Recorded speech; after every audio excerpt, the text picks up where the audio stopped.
What shines so white there in the green forest?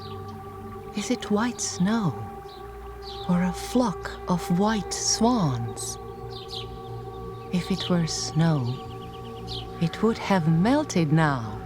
If it were swans, they would have flown away. It is not snow, nor is it the white swans. It is the tent of Aga Hasan Aga. He lies there ill with grievous battle wounds. Both his mother and his sister are there, but not his wife, for she's too ashamed. After his wounds have now begun to heal, he then sends word to his dear faithful wife. Don't wait for me in my white court again.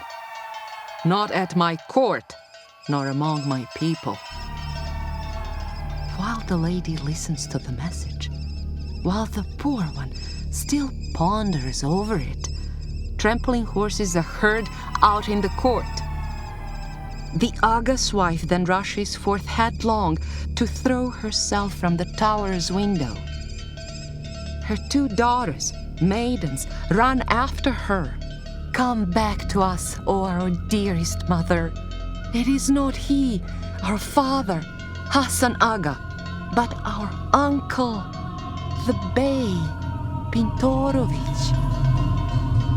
So she comes back, Hasan Aga's woman, and throws her arms around her brother's neck. My dear brother, it is a great disgrace to send me off, away from my children. The silent Bey says not a single word, but puts his hand in his silken pocket, and he draws forth a writ of annulment, that which dissolves marital vows in full, that returns her with him to her mother.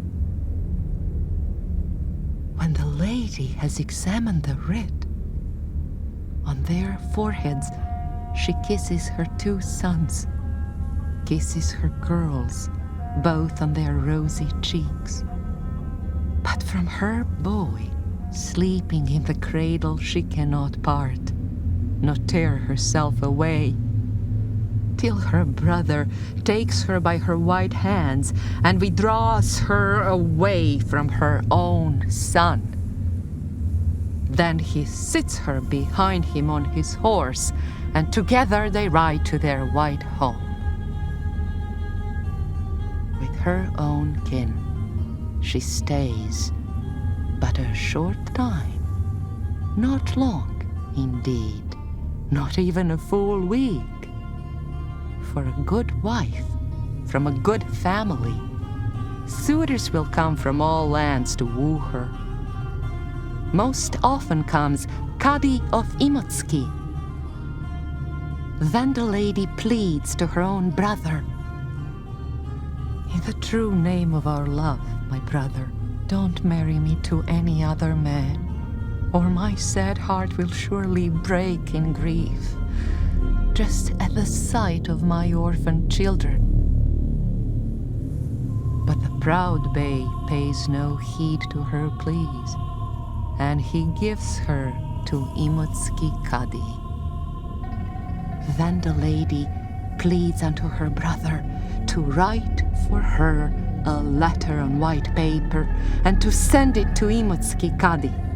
Your bride sends you her most cordial greetings, and she begs you kindly in this letter, when you gather your great wedding party, when you set out then for her white dwelling, please bring with you a long veil for the bride, so that later, passing the Aga's court, she does not see her 5 orphaned children. When the Kadi receives the white letter, he gathers all wedding guests together, gathers his guests, and sets forth for his bride. The wedding guests go gaily to the bride, and merrily they turn homeward with her. When returning, they pass the Aga's court, The two daughters see her from the window, and the two sons come running out to her. And as they do, they speak to their mother. "Come to see us, O our dearest mother, so that we may offer you a dinner." And when the wife of Hasan Aga hears, she speaks to him, bridesman of the party. "Brother in God, bridesman of the party, stop the horses beside the Aga's court, for I would give presents to my orphans." The horses stop beside the Aga's court. She gives fine gifts to all of her children.